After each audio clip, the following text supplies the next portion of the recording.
Hello guys and welcome back to the channel. Today I'm going to be bringing you guys the next video in the League One Roundup series. Now first of all, apologies for it being so late this week. I've just been way too lazy to make it, if I'm going to be completely honest. But I'm now finally sat down in front of my computer with my camera on and we're just ready. We're going to be getting into this video. There's only 6 games to cover, so it's going to be a pretty short episode than normal. I mean, to be fair, I said the exact same about me score prediction video last week, and that was like less than 8 minutes long. So this will probably be longer, but still shorter than the usual roundup videos. Anyway, you guys don't give a crap about that. Let's just get into this. Accrington 1, Gillingham 2. Now, first of all, I can just say, Accrington fans, I sincerely apologise for clearly being a huge jinx, because I literally said to you on the score prediction video, Accrington have not lost a home game since December. They're probably going to go and win this game, or draw at the very least. Nope, they then lose to a team who were in the relegation battle.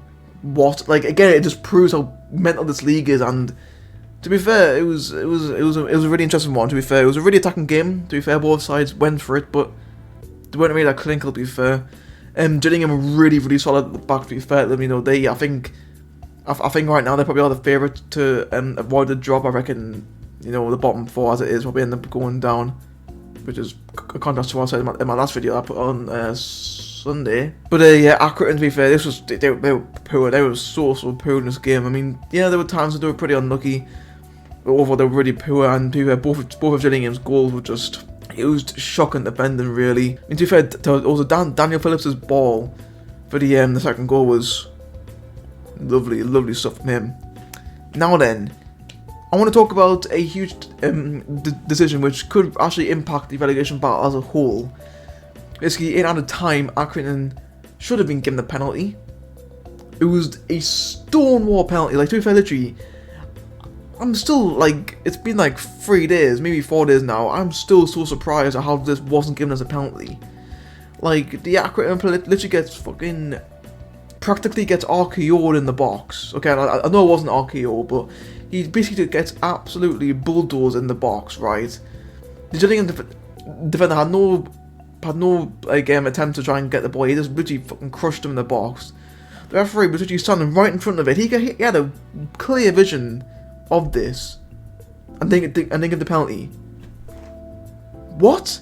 Like, I'm sorry, like we all know how bad the refs are in the League One, but Jesus Christ, this was abysmal refereeing. Like, how did you not give that penalty? I'm not taking anything away from Gillingham in this game, because I think in the end probably also deserved 3 points, but that's the whole decision about the penalty, and we are going to go on the basis of if Accrington had converted the penalty and managed to nick a point, which then would have meant that Wimbledon were now in 20th and Gillingham were now in the bottom 4.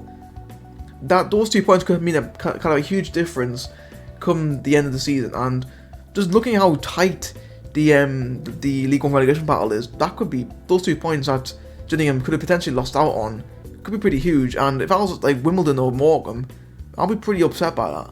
But again, I'm not those 2 teams, so in reality I don't really give a crap. But at the same time, he's got to think about it, don't you? Yeah, like you've got to start shit, haven't you, really, to like get the people watching, keep your interest. I completely feel that click there. But yeah, Gillingham now 4 points off the bottom 4. Now could they I think, like I said before, they're on course to survive, which is great for them.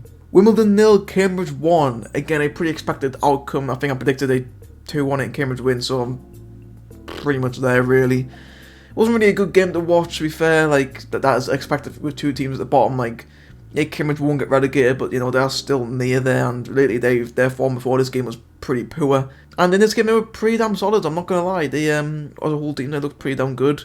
Wimbledon weren't really great. I mean, to be fair, I think Hennigan at the back was probably their only good player, and to be fair, even if Wimbledon do stay up, I can see Hennigan moving on to like a bigger team, really. Yeah, it wasn't a great game. Like, neither side was really clinical in this game. It was actually pretty poor how many shots both teams had off target. Wimbledon, especially, were just pretty wasteful. They should have at least scored in this game. Like, the fact they didn't was pretty damn poor. To be fair, it was a great strike from May. Now Zanev in the Wimbledon goal may be disappointed that he didn't keep it out, really, but I think I'm not going to take it away from May. It's a pretty good strike from him, and he's going to be happy with that one. And that was Cambridge's first win in 6, so it's going to do them the world of good. And like any like minimum fears of getting dragged closer to the bottom 4 is probably gone now. I think although they were safe before, I think this is definitely just pushing those out of the Cambridge fans' minds, and they can now enjoy the rest of the season. So that's good for Cambridge. And as for Wimbledon, they haven't won. What is that? It's now 20 games without a win, or 21? No, it's 20 games without a win now for Wimbledon. Doncaster 0, Charlton 1. You know, this game was actually like, although the scoreline suggests that it wasn't great. Actually, it was an alright game, to be fair.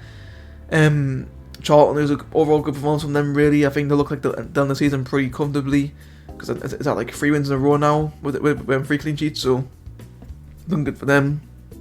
And Doncaster, to be fair, yes, they got beat again, but they actually gave it a go in this game. Which, to be fair, like Doncaster, although they do looks like set for the drop, they aren't going down without a fight in a way. So yeah, like they gave a good goal, but like, I think they just lacked the quality really. Charlton, although for most of the year they've had a pretty miserable season, they still got that bit of quality about them, which, you know, I think in the last 3 games especially have been shown and proven how the fact that Charlton could have been in this already outstanding promotion race, but they're not. So that's the problem with them. Connor Washington should have converted the penalty. Really brutal penalty from him. Mitchell with a pretty easy save for that one, to be fair.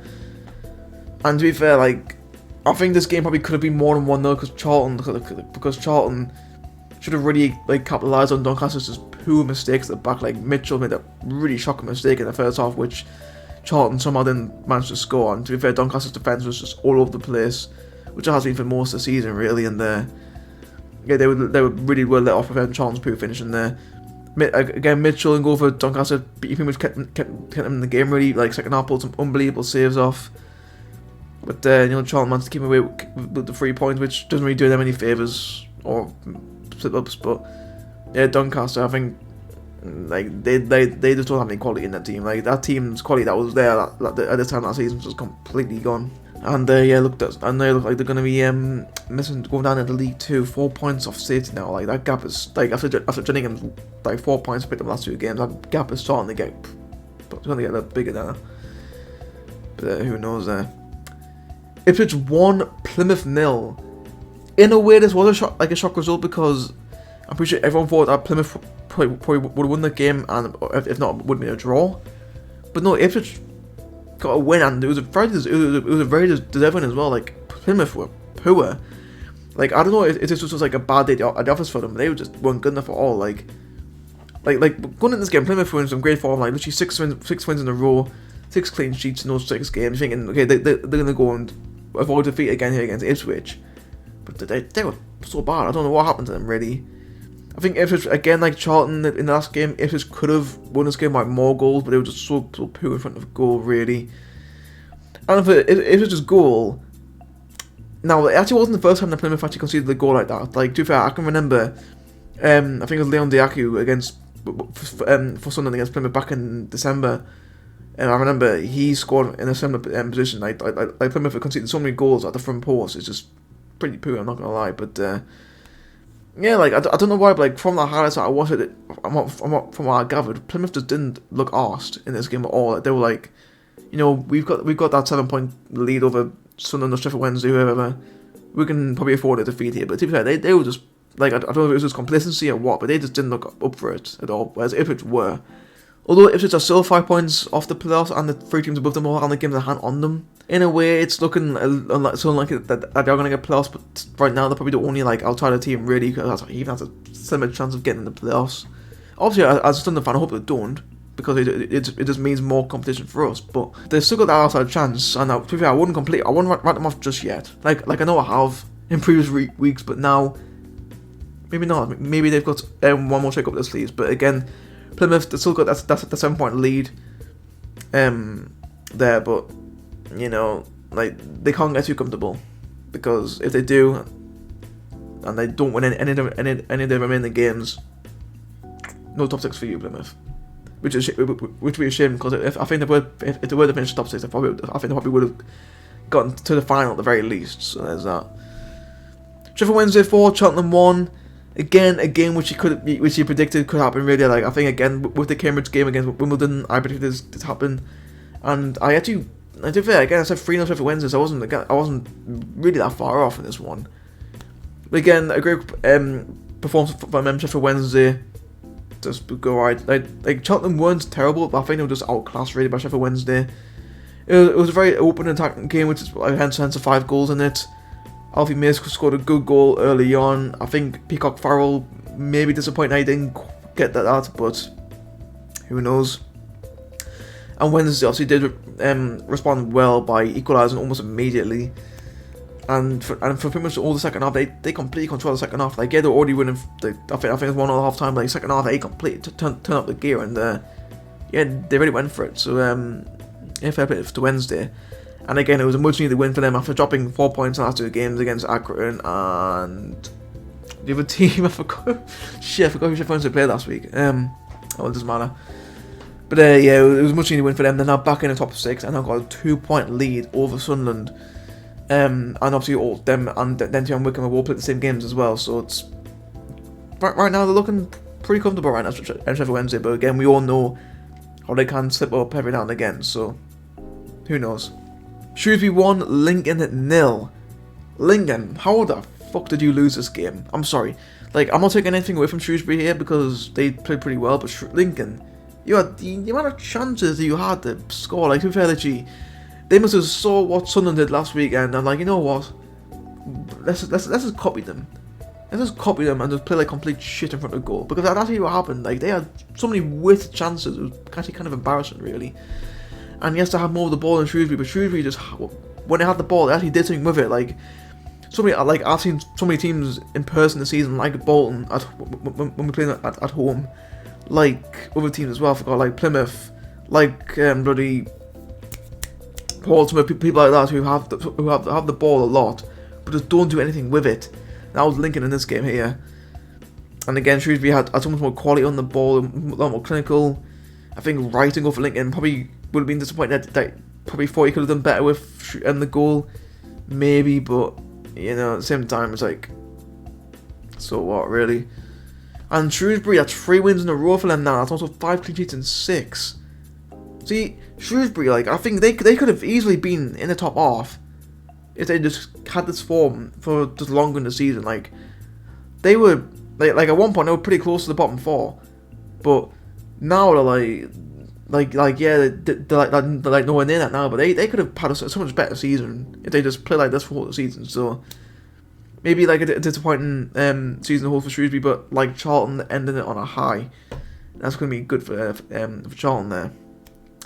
And that, guys, is going to do it for this roundup. Again, pretty shorter than usual, but again, because there's like less teams playing, so what would you expect, really? If you did enjoy it, then be sure to give it a like, and if you are new, then do feel free to subscribe. And also turn on the notifications to be notified the second I upload the video. My prediction video will be out on Friday as usual, and then my Sunderland match review of the game against Gillingham will be out on Saturday evening as well. So stay tuned for those videos. Anyway, that's it from me. Thanks for watching. I'll see you all next time.